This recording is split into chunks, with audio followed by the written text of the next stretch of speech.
masabi niya sa talk ngayong araw na to? Ay, inspiring. Wow! Pag gusto ko yung... Sigurado.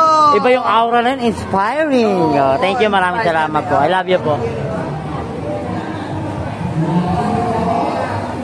Kamusta tayo? Okay lang, Salamat din sa inyo. Oo. Ano masasabi mo, Nay? Very good. Very good. Nag-enjoy ba?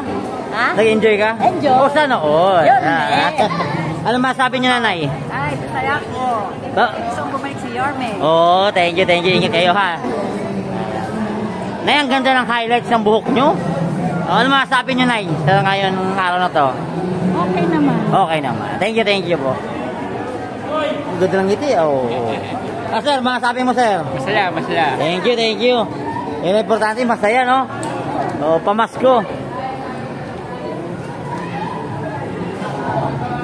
Uwi na. Ano masasabi niyo po? Okay lang. Masaya. Araw-arawin ba? Masaya. Araw-arawin. Ingat. Ano masasabi niyo, Nanay? Bakit? Very good. Okay. Oh, thank you. I love you po. Ito, senior ka rin, ate? Hindi. Oh, hindi senior. Akala ko senior. Thank you. School pa rin. Yun. Ha? Ako siya pa rin. Oo. Parang ano lang yun. Parang kanta lang ni Regine yun eh. Siya pa rin. Natutuwa ho ba kayo? Nag-enjoy ho ba kayo? Nag-enjoy. Habang kumakain, masarap naman makinig. Yun. Hindi, kinabag. Hindi naman. Ingat kayo. Parang ganda ng buhok ah. Parang ano ah. Nakapag-ready ah. Ano na? Ano masasabi mo? Ha? Ano masasabi mo? Thank you. Akala ko yan na. Ingat kayo. Thank you po. Ingat. Salamat. God bless you, Nanay. God bless you. Ano masasabi mo? Salamat. Salamat sa inyo. Ano, nag-enjoy ba kayo? Okay po. Ano masasabi mo dito? Wala akong masabi. Basta diretso lang ang ano niya. Thank you. Ingat kayo. I love you. Sana all may highlights. Saan ka nagpa-parlor? Wala. Ay, kamusta naman? Anong masabi nyo? Balik. Balik? Sampalok? Hindi naman. Hindi. Balik natin siya. Balik natin siya. Thank you po. Ingat kayo. Ingat kayo, Nanay. Tayo na masasabi mo, Ray. Mabuti na, maganda. Ayos. Oo, thank you. Ingat ka. Malayo ba? Bumalik ka na, Mayor. Miss na ka namin. Pero happy birthday, Nanay. Happy birthday. Birthday, Mayor. Nanay, apo, ano? Bali. Maraming kinilig. Dami kinilig? Napicturean kami ni Yormi. Nasa pa-picture kami ni Yormi. So, kinilig ka? Yes, syempre. Sana, Yormi kami. Sana, Ingat mo kayo, Nanay. Ano masabi mo, Nanay? Guwapa pa rin siya. Ay, walang kupas. Bumalik ka na. Walang kupas ba? Siya pa rin ba? Balik siya. Oy. Thank you. Ingat kayo. Ayun si tatay parang nakangiti yung tayo, masasabi mo tayo? Okay lang. Ayos. Araw-arawin ba gusto mo? Ha? Araw-arawin na natin? Pwede. Nanay, ano masasabi mo, Nanay? Masaya. So, pwede bang bukas ulit? Ingat. Salamat Opo, vlogger po. Nice to meet you po. Hi, sir. Magandang hapon. Hello. May lahi? Ayo, Amerikana ka hindi? Amerikana. Hello. Tay, ano masabi mo, Tay? Walang talo. Talo? Ay, pwede na? Pwede, ibalik na ulit? Ibalik na ulit? Balik. Okay, thank you. Hindi kasi yung salita ni Yormi. Kaya napinggan ko mabuti. Dapat pala nun yung pag ginawa. No, tama. Kung kailan ako babalik, tsaka kayo mag-a-adjust. Ngayon pa kumilos kung kailan siya babalik. So, dapat ginawa pa noon pa. Oo. Mahari ang tao, siya ang dalhin. Kung ginawa niya yun. Kung ginawa niya. Hindi niya ginawa. Siguro hindi babalik kung ginawa nila. Mahari. Pwede. Pero ako, naging kagawad ako sa amin, sa po ng aking pamilya, kung kausap ko na yun ngayon. nung bata ka pa, tumakbo ka ng Christian. May idea ko nung hindi kanina. Ayun po, sir. Oo. Okay. Tatay mo kagawin. Katagal na yan, ah. Nag-iiba na yung kulay, ah. Hindi, ano po. Talagang naitago pa yan, ah. Senior ko. Oh, okay. Ito yung So, ito yung mga lumang ID mo. O, itago mo ito ng maayos, ha? Salamat sa pagpunta. Mag-ingat ka, ha? walang talo. Walang talo? Wala. Hindi, kahit may sinasabi. So, pwede na, uwi na. Yung pera. Kukunin yung pera, bakit hindi? Hindi naman tayo ganun eh. Kukunin ng pera. Pera eh, binigay eh, no? Binigay. Oo. Di ba? Hindi ka magbigas, kunin mo. Oo, tama. Grasya yun eh. Tama. Grasya yun eh. Oh, siya mag-ingat ka tayo. Oo, dyan. Nice to meet you, ha? Oo, dito. Pwede rin dito. Pwede din. Oh, pero mas malayo. Oo.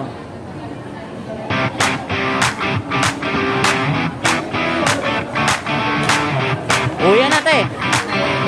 Uwi na. Happy birthday.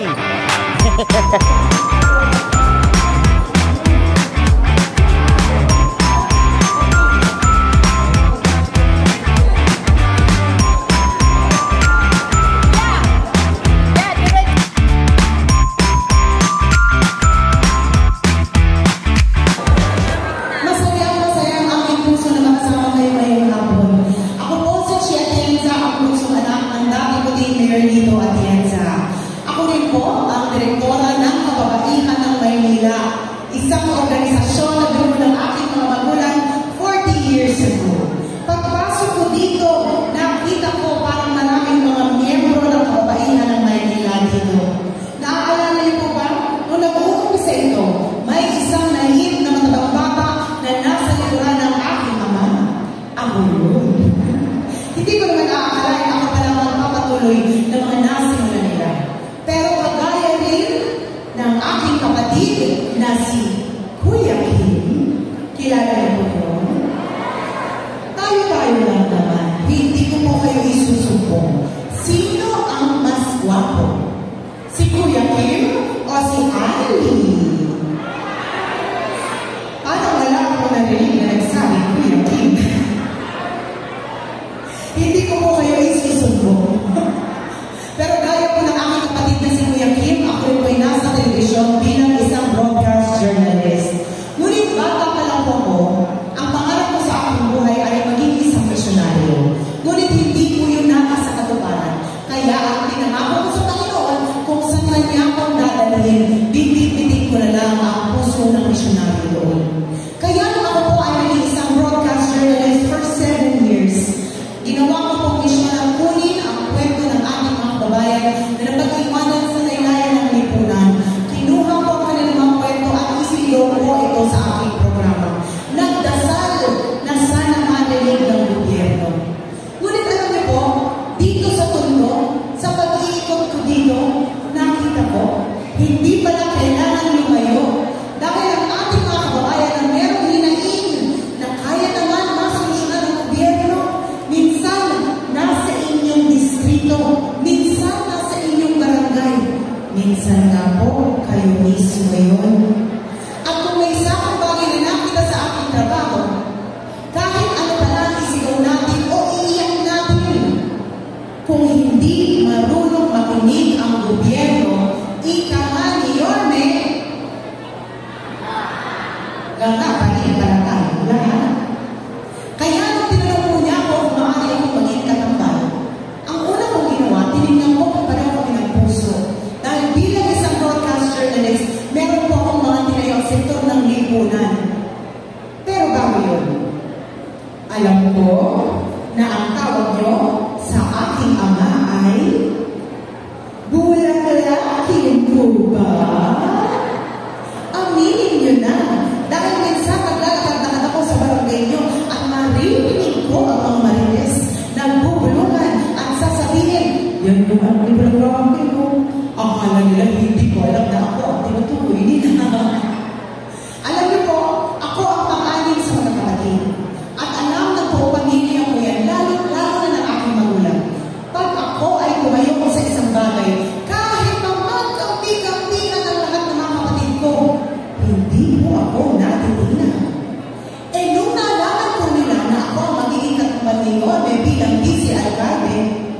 Pinagplanuhan po nila ako. Nalaman ko na ipapasuot daw po sa akin ang polo shirt ng aking ama. Naaalala niyo po ba nung nangaman pa niya ang aking kapatid din si Annie? Akala niyo biglang bumata si Lito Atienza dahil suot niya ang polo shirt ng aking ama. So ang sabi ko sa kanila, bakit? Plano niyo bang gawing babae ngayong si Lito Atienza? Sa nervous ko na ipipilit nila ang kanilang kagustuhan. Inunahan sila. Kaya kinabukasan, may malaking bulanglang na po ang aking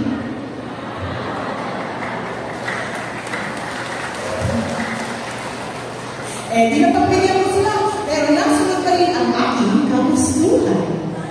Bunso po kasi ako, kaya hindi nila makuhang magalit. Pero kaya po makulay na bulanglang ang aking pinili dahil naniniwala po ako sa pagiging inklusibo. Di ba sabi ng Panginoon, lahat tayo pantay-pantay sa Kanya? Tama po ba ako? Ngunit kung meron ako isang bagay na natutunan sa aking trabaho, hindi po patas ang mundo. Meron po mga sektor ng lipunan na napag-iiwanan at dahil doon sila po ang aking tinayuan at sinigaw ang kanilang mensahe, nagdasal na sila ay matutunan ng gobyerno. Ang unang sektor na aking pinaglaban na marinig ang kanilang hinaing ay ang mga senior citizens.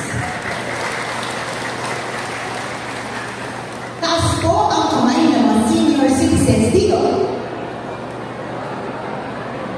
Diyos ko, akala ko pagpasok namin niyon na dito kanina, mga teenagers lamang kayo. Alam nyo, para sa akin, noong kami ay mahina mga kami bata pa, kayo po nag-alaga sa amin lahat. Wala naman kami lahat dito kung wala kayo eh. Kaya ngayon nagbaliktad na ang mundo, kami naman dapat ang mag-alaga at magtangol sa inyo.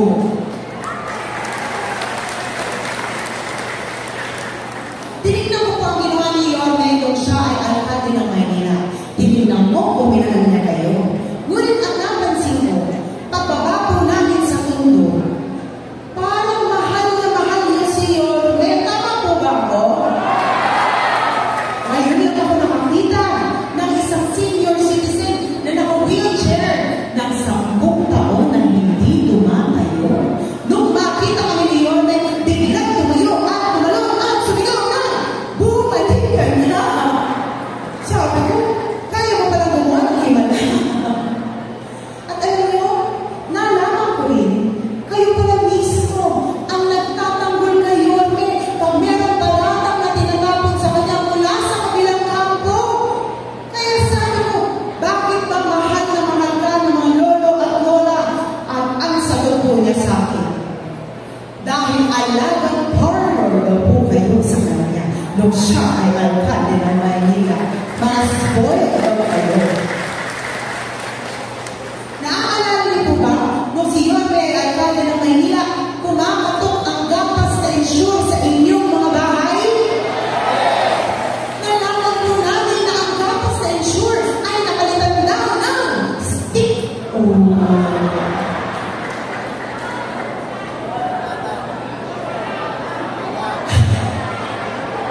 Nata,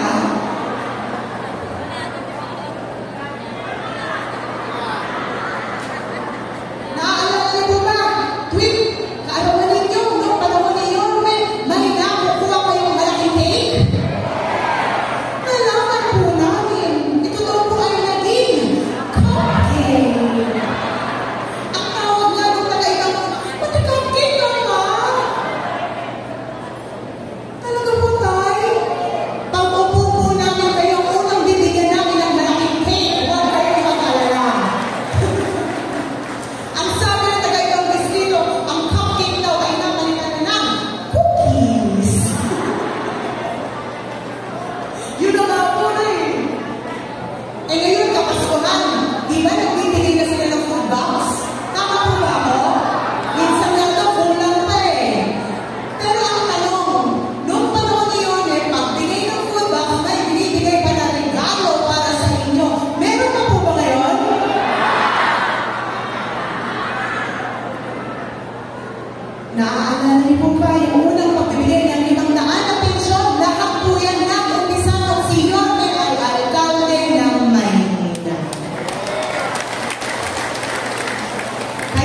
Hindi pa rin po nakukuha pati yung pensyon. Ang dami pa lang hindi binigay, grabe.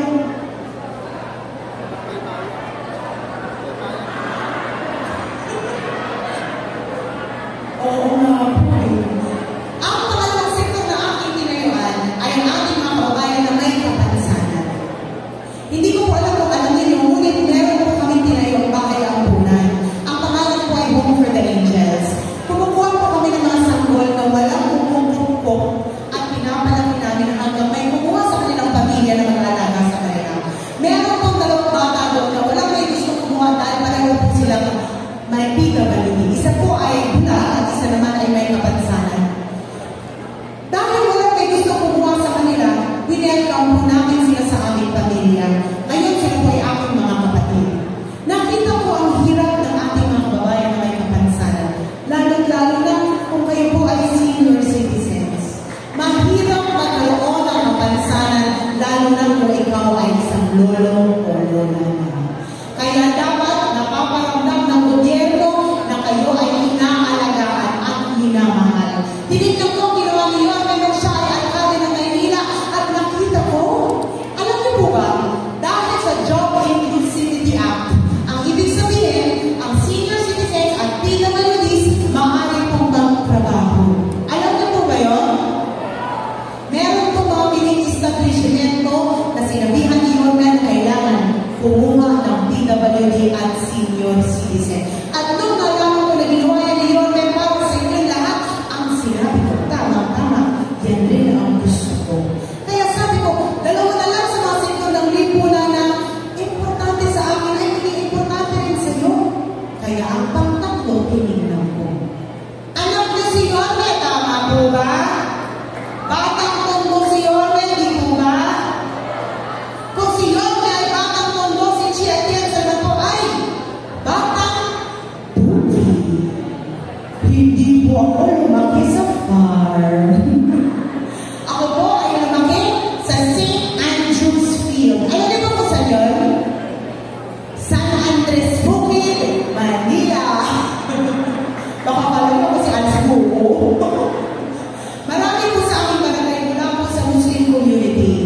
At dahil doon, sinigaw ko rin po ang kanilang hinahin. Naging importante rin po sila sa buhay ko. Tinignan ko ang ginawa ni Yorme para sa mga Muslim community dito sa Maynila. At nakita ko, alam niyo po ba, sa lahat-lahat na doon ang alkalde dito sa lungsod ng Maynila, si Yorme lang ang napagpatayo ng Islamic Cemetery at Manila Muslim Affairs. Sabi ko, ano yan? Lahat na lang ng mga alkohol, pinaglaban ko, ginalagaan ko. Kaya sinubukan ko ang panghuli. 25 years ago, nung ako po ay nag-aaral ng kolehiyo sa De La Salle University, kinilangan ko lang sabihin 25 years ago dahil ang akala ko nung iba, 25 years old lang po ako. 43 years old na po ako. May tamo na po akong anak at halos 20 taon na po akong may asawa. Dahil hindi na po ako dalaga. Dalaga po ako. Pero ako po kwento ko dyan, nung ako ay nag-aaral ng kolehiyo sa De La Salle University, na kinuha kurso ay Political Science Major in Governance, alkalde po ng Maynila ang aking ama noon. Ang sabi niya sa akin, hindi na raw niya ako susuportahan, kaya kailangan ko daw maghanap ng trabaho dahil ako na raw ang babayan ng lahat. Alam niyo naman gano'n kamahal sa De La Salle University, tama po ba? Buong tinanan na-discover po ako ng ABS-CBN at ako po ay naging isang artista. Kilala niyo si Heart Evangelista? Sikat si Heart Evangelista, di po ba? Kasabayan ko yun, ngunit ako, hindi ako sumikat. Okay lang, dahil para sa akin, kaya ako pinadaan ng Panginoon doon para malaman ko ang kalagayan ng mga LGBTQ+ community. Nakita ko, siguro kayo mismo may kakilala mula sa LGBTQ+ community. Maaaring kapitbahay, anak, kapatid. Nakikita nyo, hindi po minsan mata sa kanilang panlaban. Meron pa rin pong diskriminasyon. At dahil doon, sinigaw ko po ang kanilang hinahin sa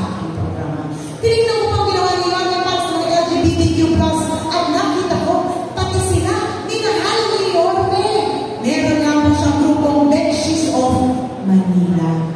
Kaya nung tinitignan ko yung listahan ko, sabi ko lahat na lang ng sektor na pinaglaban ko, minahan mo rin ang naisip ko. Nahanap ko na yata ang sulit ko sa public service. At dahil doon, tinigay ko po ang aking matamis na oo. Sabi ko, papayag ako kung hindi si alkalde ko. Ngunit, kailangan sagutin mo ito.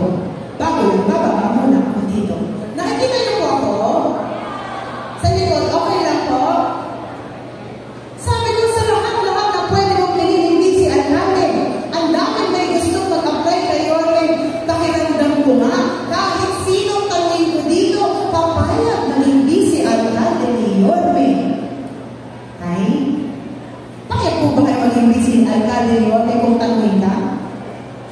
Hindi ka lang. Oh, makipag si tatay. O, tanongin natin si tatay. Tay, payag ka? Opo. O, ito na yung opo. Ikaw na ang si alkalde ka. Tinanong ko, sabi ko, bakit ba ako ang pinili mo? Ang sagot po niya, dahil unang-una, kilala kita bata ka pa lang. Nakapagtapos ka ng political science major in governance. Panahon ng iyong ama ay alkalde ng Maynila. Maaari ka naman pumasok sa mundo ng politika, ngunit pinili mo maging isang misyonaryo. Pinili mo isigaw ang boses ng mga kabataan nung ikaw ay bata pa. Isigaw ang boses ng mga ina nung ikaw ay naging ina.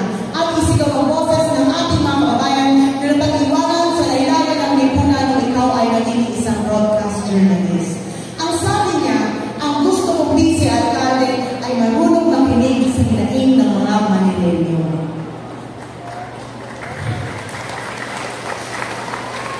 At dahil ako rin po ang direktora ng Kababaihan ng Manila, tinanggap ko po ang posisyon na ito. Wala pa po akong planong pumasok sa mundo ng politika. 40 years, sinusulong po namin ang livelihood training para sa mga Manilenyo na gustong matutong tumayo sa kanilang mga paa. Ang akin lang naman, hindi na natin kailangan lumayo. Paglabas niyo sa inyong mga bahay minsan, makikita niyo ang aking mga lolo at lola. Hinahayaan nilang maluto ang kanilang katawan sa ilalim ng init ng araw, araw-araw at ng ulan para makapagpauwi ng konting pera para matulungan ang kanyang pamilya. Para sa akin, dapat sila ay inaalagaan, inaaralayan at kahit kailanman hindi sila dapat sinasaktan. At ang ating mga kababayan na wala ng pag-asa sa buhay dahil sa hirap na tinamasa nila, dapat binubuhay muli ang pag-asa sa pamamagitan ng livelihood. Para sa akin, babalik ang dignidad ng bawat tao kung lahat tayo ay marunong tumayo sa ating mga paa. At nang sinabi sa akin ni Yorme na susuportahan niya ang livelihood para sa mga Manilenyo, ang sinabi ko po sa kanya, ipaglalaban kita hanggang sa dulo ng mundo dahil naniniwala ako na ikaw ang karapat-dapat na alkalde dito sa lungsod ng Maynila. Sa anim na distrito na aming pinupuntahan ngayon, iisa lamang ang isinisigaw ninyong lahat. Ano nga po yun?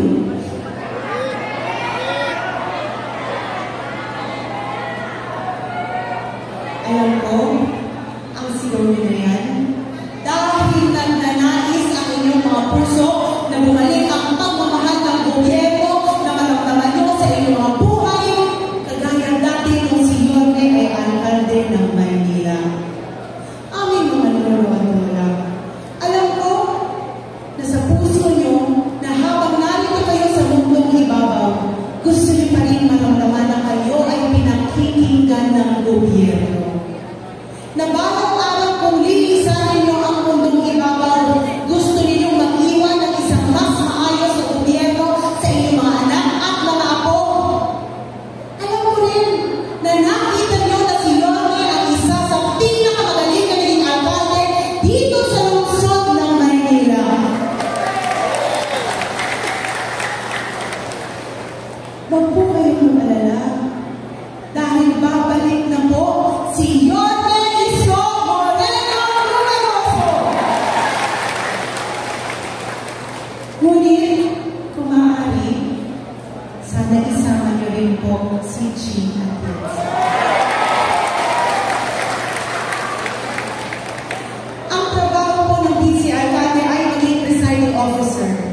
mag-usap?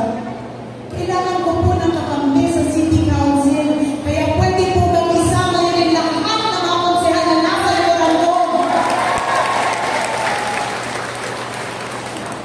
At dahil kailangan rin po namin ang suporta mula sa national government, sana isama niyo rin po ang aming congressman. Congressman Ernest Jonicho.